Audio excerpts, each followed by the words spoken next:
میرے سننے والوں کو جنید جنجوعہ کا سلام۔ امید ہے آپ خیریت سے ہوں گے، اور میرے یوٹیوب چینل کا نام سٹی ہل نیوز ہے، اور میرے چینل کو ضرور سبسکرائب کریں، کمنٹ کریں، لائک کریں، اور بیل آئیکن کو ضرور پریس کریں تاکہ آنے والی ویڈیوز کا نوٹیفیکیشن آپ کو ملتا رہے۔ بسم اللہ الرحمن الرحیم۔ میں ہوں آپ کا میزبان جنید جنجوعہ، اور آپ کو سٹی ہل نیوز پر خوش آمدید کہتا ہوں۔ اور آج ہمارے ساتھ جو شخصیت موجود ہیں، پاکستان میں ان کا بہت بڑا نام ہے، اور پی ڈی ایم کے جنرل سیکرٹری ہیں، ڈپٹی سیکرٹری ہیں، اور سابق سینیٹر ہیں۔ آج یہ ہمارے مہمان بنے، میں ان کا بہت مشکور ہوں، اور آزاد کشمیر اور پوری جمعیت علماء اسلام کی طرف سے آپ کو خوش آمدید بھی کہتا ہوں۔ مولانا صاحب، سب سے پہلے اس وقت جو پاکستان کی جو سیاسی صورتحال ہے، اس حوالے سے آپ ناظرین کو بتائیں کہ کیا صورتحال ہے اور کس طرح کے ابھی جو معاملات چل رہے ہیں۔ آپ نے جس نظام کے ساتھ ٹکر دی ہے وہ بڑا نظام ہے، سخت نظام ہے، اس حوالے سے اپنے ناظرین کو آگاہ کریں۔ بسم اللہ الرحمن الرحیم۔ جمعیت علماء اسلام ایک سیاسی، دینی، اسلامی تحریک اور جماعت کا نام ہے جس کی قیادت مولانا فضل الرحمان صاحب کر رہے ہیں، اور موجودہ صورتحال میں صرف جمعیت علماء اسلام احتجاج پر نہیں ہے، بلکہ جمعیت علماء اسلام 10-11 جماعتوں کا اتحاد ہے۔ پاکستان ڈیموکریٹک موومنٹ سے جمعیت علماء اسلام مولانا فضل الرحمان صاحب کی شکل میں اس Pakistan democratic movement P D M کی قیادت کر رہے ہیں۔ اور پی ڈی ایم کی تشکیل کی ضرورت کیوں پیش آئی، اس کی بنیادی وجہ 25 جولائی 2018 کا الیکشن ہے۔ 25 جولائی 2018 کے الیکشن میں تاریخ کی بدترین دھاندلی ہوئی۔ آج جو جماعتیں پی ڈی ایم کی پلیٹ فارم سے تحریک چلا رہے ہیں، یہ سارے کے سارے 25 جولائی 2018 کے الیکشن کی اس بات پر متفق ہے کہ یہ دھاندلی زدہ الیکشن تھے، اور جس مینڈیٹ کے نتیجے میں پاکستان تحریک انصاف کو حکومت دی گئی ہے اور ملک کے 22 کروڑ عوام پر مسلط کیا ہے، یہ عوام کی حقیقی نمائندگی نہیں ہے، بلکہ ووٹ چوری کے نتیجے میں اس حکومت کو بغیر کسی جواز کے مسلط کیا گیا ہے۔ لہٰذا اس حکومت کو چوری کا لفظ تو بہت کم لفظ ہے، اس کو آپ ڈکیت کہہ سکتے ہیں۔ یہ ڈکیت حکومت ہے، اور اس ڈکیت حکومت کی سربراہ اور سردار عمران خان ہے۔ تو جمعیت علماء اسلام تو روز اول سے روڈوں پر تھی، 10-15 ملین مارچ پر۔ اکتوبر 2019 میں آپ کو یاد ہوگا اسلام آباد میں آزادی مارچ۔ 20 ستمبر کو پھر پی ڈی ایم کی تشکیل ہوئی، Pakistan Peoples Party, P M L N اور دیگر جماعتیں اس اتحاد میں شریک ہیں۔ ہمارا دعویٰ یہ تھا کہ مینڈیٹ تو چوری کا مینڈیٹ ہے، اقلیتی پارٹی کو اکثریت دی گئی جو یہ آئین کے بھی خلاف ہے، جمہوریت کے بھی خلاف ہے، اور پارلیمانی نظام سسٹم کے بھی خلاف ہے۔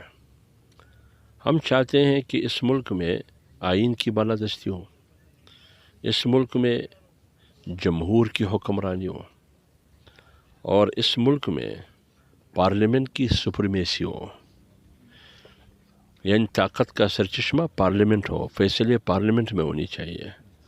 آج موجودہ تحریک انصاف کی موجودگی میں جو حکومت مسلط کی گئی ہے، اس میں نہ آئین ہے، نہ قانون ہے، نہ پارلیمنٹ کی کوئی حیثیت ہے، نہ فیصلے پارلیمنٹ میں ہوتے ہیں۔ اگر پارلیمنٹ میں فیصلے ہوتے ہیں، وہ 22 کروڑ عوام کی امیدوں، ان کے امنگوں کے مطابق نہیں، بلکہ انٹرنیشنل اداروں کی ہدایات پہ ہوتی ہیں۔ اس کی مثال یہ ہے کہ گزشتہ بجٹ آئی ایم ایف کی ہدایات پہ پاس کی گئی۔ آج دن بدن جو پٹرول کی مہنگائی ہے، بجلی اور گیس اور دیگر اشیاء کی قیمتوں میں جو دن بدن اضافہ ہو رہا ہے، 2 مہینے میں تقریباً 5 بار پٹرول اور ڈیزل کی قیمتوں میں اضافہ ہوا ہے، بار بار بجلی اور گیس کی قیمتوں میں اضافہ ہو رہا ہے، یہ IMF کی ہدایات ہے۔ تو اس کا معنی یہ ہوا کہ میری ملک کی معیشت، وہ ملک جو اسلامی جمہوریہ پاکستان آزاد و خود مختار ملک ہم اس کو کہتے ہیں، میرا معاشی پالیسی IMF کے ہاتھ میں ہے۔ دوسری بات یہ ہے، قانون سازی آپ کرتے ہیں پارلیمنٹ میں، اس 2.5 سال میں ایک قانون سازی قابل ذکر نہیں ہوئی ہے پارلیمنٹ میں حکومت کی طرف سے اپوزیشن جماعتوں کو اور ان کی قیادت کو گالم گلوچ کے علاوہ ان کے پاس اور کچھ بھی نہیں ہے۔ ایک قانون سازی ہوئی، وہ بھی فائنینشیل ایکشن ٹاسک فورس جس کو FATF کہا جاتا ہے، اس کے کہنے پر قانون سازی ہوئی، اور یہ صرف میری اور آپ کی بات نہیں ہے، آپ ریکارڈ اسمبلی کی دیکھیے، جب انہوں نے قانون سازی کی، اس قانون سازی کی دستاویز کی اغراض اور مقاصد میں یہ لکھا ہے کہ یہ قانون سازی ہم کر رہے ہیں FATF کی ہدایت پر۔ تو اس کا معنی یہ ہے کہ اصل اتھارٹی پاکستان میں فیصلوں کا اور فیصلہ سازی کا وہ پاکستان کا پارلیمنٹ نہیں ہے، وہ FATF ہے۔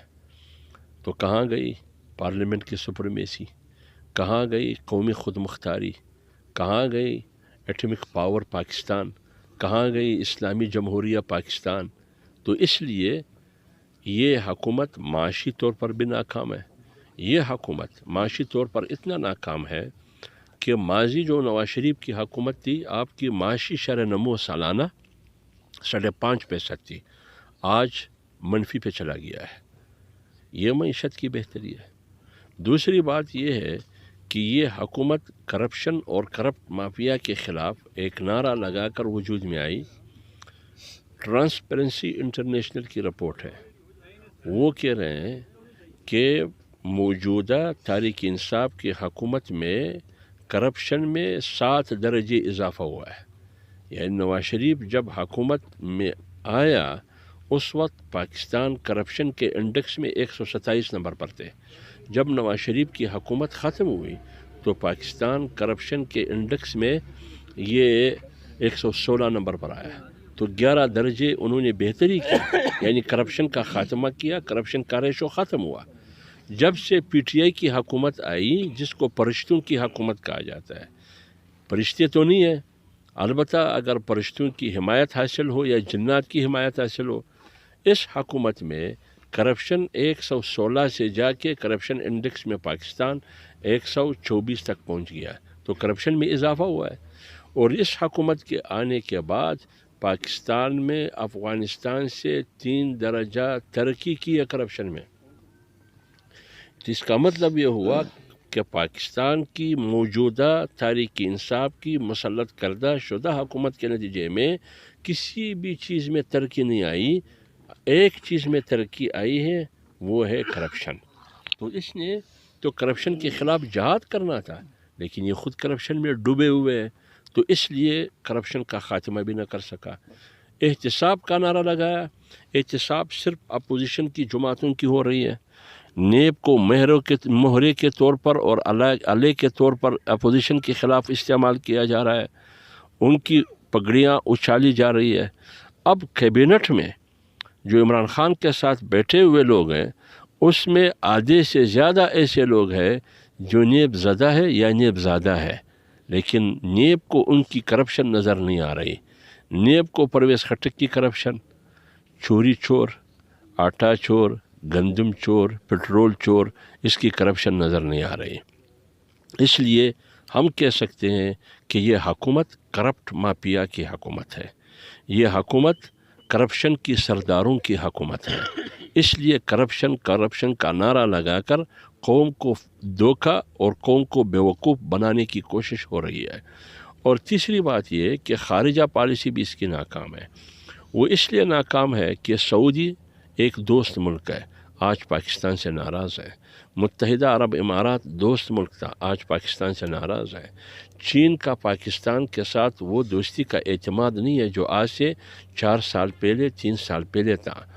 اور افغانستان آپ سے ناراض ہے، ایران آپ سے ناراض ہے، تعلقات ٹھیک نہیں ہے، انڈیا تو پہلے سے دشمن ہے، تو اس لیے آپ کی خارجہ پالیسی بھی ناکام، اور خارجہ پالیسی کا بنیادی محور مقبوضہ جموں کشمیر ہے، لیکن مقبوضہ جموں کشمیر موجودہ تحریک انصاف عمران خان کی حکومت کے آنے سے 370-35A کا خاتمہ نریندر مودی دلی کی حکومت خاتمہ کر کے اس آرٹیکل کا مقبوضہ کشمیر کی مستقل شناخت، مستقل حیثیت کو ختم کر کے مقبوضہ جموں کشمیر کو دلی کا حصہ بنا دیا گیا.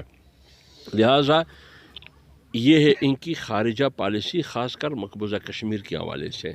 اور نریندر مودی کی الیکشن کے دورانیے میں عمران خان خود ریکارڈ پر موجود ہے، نریندر مودی کی کامیابی کے لیے ترغیب بھی دیتے رہے یہاں سے وہاں کے مسلمانوں کو جو ہندوستان میں، کہ نریندر مودی کی کامیابی سے کشمیر کے مسئلے کا حل ممکن ہے.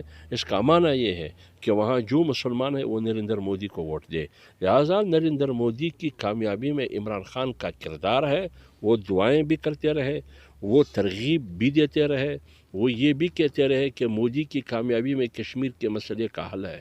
کیا کشمیر کے مسئلے کا حل یہ ہے کہ کشمیر کی مستقل حیثیت کو ختم کر کے اس کو دلی کا حصہ قرار دیا؟ 73 سال میں یہ نہیں ہوا، آپ کے حکومت میں یہ ہوا. اس کا معنی یہ ہے کہ تم نے مقبوضہ جموں کشمیر کا سودا کیا، اس خون کا، ان قربانیوں کا، ان یتیم بچوں کا، ان بیوہ خواتین کا جو 73 سال میں جو قربانیاں انہوں دی، وہ سارے رائے گاہ ہو کے چلے گئے. کیونکہ اس منصوبے میں صرف آپ شامل نہیں تھے، عمران خان، نریندر مودی اور ٹرمپ، یہ تینوں اس منصوبے میں شامل تھے. اس لیے پی ڈی ایم نے ایک تحریک شروع کی ہے جس کا مقصد یہ ہے کہ اس حکومت کا خاتمہ ہو، کیونکہ اس حکومت کی موجودگی میں پاکستان کی بقا، پاکستان کی سالمیت کو خطرہ ہے، پاکستان کی معیشت تباہ ہو چکی ہے، پاکستان کی داخلہ پالیسی ناکام ہو چکی ہے، پاکستان کی خارجہ پالیسی ناکام ہو چکی ہے، پارلیمنٹ غیر فعال ہے، قانون سازی یا IMF کی ہدایت پہ ہو رہی ہے یا FATF کی ہدایت پہ ہو رہی ہے. لہٰذا اس کا خاتمہ ہونا ضروری ہے. حضرت میرا ایک سوال ہے، ایک سیکنڈ آپ رک جائیں. حضرت آج آصف زرداری صاحب نے یہ فرمایا ہے، نواز شریف سے بات بھی کی ہے، انہوں نے کہا کہ عدم اعتماد کے لیے ہم کوشش کر رہے ہیں دوبارہ. تو یہ جب بھی کوئی مشکل وقت آتا ہے ایسی اسٹیٹمنٹ آ جاتی ہے، ایک طرف 26 تاریخ کا لانگ مارچ ہو رہا ہے اور دوسری طرف زرداری کی یہ اسٹیٹمنٹ کہ ہم عدم اعتماد کریں گے، تو اس طرح لوگوں کو اس تحریک کی روح نہیں نکل رہی ہے، مشکلات میں اضافہ نہیں ہو رہا ہے؟ دیکھیے، یہ عدم اعتماد تحریک کی بات 4 فروری کو پی ڈی ایم کا سربراہ اجلاس تھا اسلام آباد میں. وہاں اس اجلاس سے پہلے ایک اسٹیٹمنٹ بلاول کا آیا تھا، چیئرمین پیپلز پارٹی کے. انہوں نے بھی اس قسم کی عدم اعتماد کی تحریک کی بات کی. تو وہاں پی ڈی ایم کے اجلاس میں بھی یہی کہا گیا ان کو کہ اگر نمبر پورے ہیں تو ہمیں بتایا جائے. لیکن گفت و شنید کے بعد تمام پارٹیوں کا یہی رائے تھی کہ عدم اعتماد کی تحریک منہ کرنے سے پہلے چیئرمین سینٹ کی عدم اعتماد کی تحریک کو ہمیں سامنے رکھنا چاہیے، کیونکہ وہاں ہمارے پاس 64-65 ووٹ تھے اور اسمبلی میں کھڑے ہو کے ہاتھ بھی اٹھایا انہوں نے. لیکن جب بیلٹ باکس سے پیپر نکلے جو 65-50 ہو گئے، جو 45 تھے وہ 65 ہو گئے. لہٰذا جب آپ اس کو دیکھتے ہیں تو وہاں آپ کے پاس نمبر بھی نہیں ہے، تو پھر کیسے عدم اعتماد کی تحریک تم منہ کر کے؟ کیا ہم حکومت کو اس تحریک سے مضبوط کرنا چاہتے ہیں یا کمزور کرنا چاہتے ہیں؟ تو فیصلہ وہاں یہی ہوا کہ فی الحال عدم اعتماد کی تحریک پیش کرنے کی نوبت نہیں ہے. اگر آپ عدم اعتماد تحریک کو کامیاب کریں گے تم نے اسٹیبلشمنٹ کا سہارا لینا ہوگا. لہٰذا پی ڈی ایم کا فیصلہ یہ ہے کہ ہم اسٹیبلشمنٹ سے کسی قسم کا سہارا نہیں لیں گے اس سلسلے میں، حکومت کے خاتمے میں. تو اس لیے میں کہہ رہا ہوں کہ زرداری صاحب نے جو بیان دیا ہے اس کو میں ان کی ایک رائے کہہ سکتا ہوں، آصف علی زرداری صاحب کی. فیصلہ عدم اعتماد کی تحریک منہ کرنے کا یہ پی ڈی ایم کرے گی.